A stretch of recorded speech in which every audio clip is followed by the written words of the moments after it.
My name is Alexander Griffin. My age is 64. Today's date is March the 30th. And my name is James Martin. I am 27 years old, and we are in Foley Square. I come from Virginia. I came for opportunities in New York, and I was struggling when I was out there. I had personal items like clothes, stuff like that was stolen from me, or wallet. All that was stolen. And eventually I became homeless. I worked in the Goddard District one time, but there's not enough money to be housed in New York because the housing in New York is incredibly high, and From what I remember, you were outside for quite some time before I started talking to you. I think it was like since the 80s at least. yes. Yeah.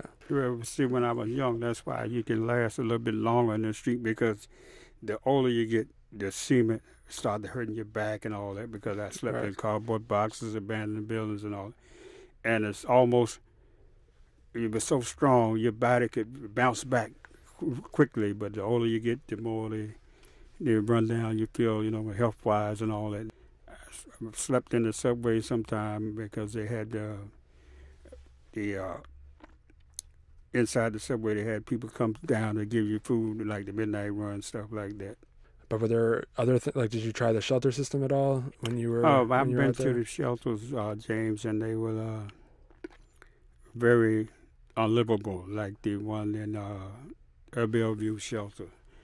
A lot of people, it was fights, stuff like that, and you had to wait around sometime for your bed and all that. It's like a nightmare going to the shelter, especially since I've lost my clothes, ID and all that stuff was there. And then when you complain, nobody knows where the wallet went, what happened. And well, I was got with a couple of people in the subway, and I was singing gospel with a couple of friends that I met. They brought me along, and I was singing in the subways. We go to Grand Central at the 4, 5, 6 line. It was a hallway. I used to sing in there, and that was lucrative, but it still wasn't enough to pay the rent. James, I'm so glad that you came along at that time, because when you have somebody on your side that can help you and advocate for you, it seems like the process goes better, because when you go there by yourself and you ask people for help, they look at you in a certain way and they don't see you trying to get help. And so, but when I went to Safe Haven, the agency helped me tremendously because they had some clout on their own, Volunteers of America and stuff like that. Goddard, it was very great. And without your help, James, I wouldn't have been able to go home to see my father and all of them. I hadn't seen him in 30 years. When I saw him, he was in tears. I got to see all my family, all my relatives, because they all live close by. Some of them live in North Carolina, but it's still a close, because they all had cars down there. We could drive. They see the other people that was in my family, but immediate family, they all live in Virginia.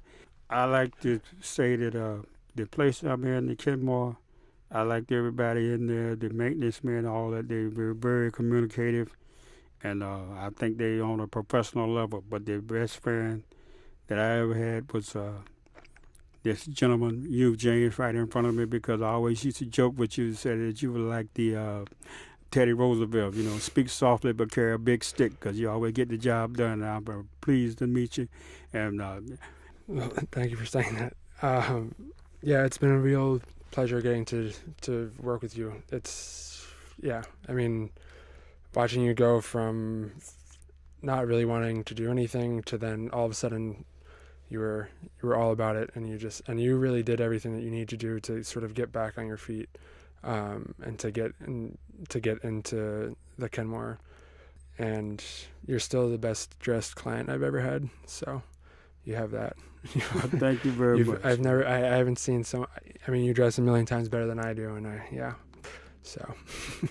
Still probably be in a path of destruction today if it wasn't for you. And once again, I got to say thank you very much. Yes. As I said, the pleasure is all mine.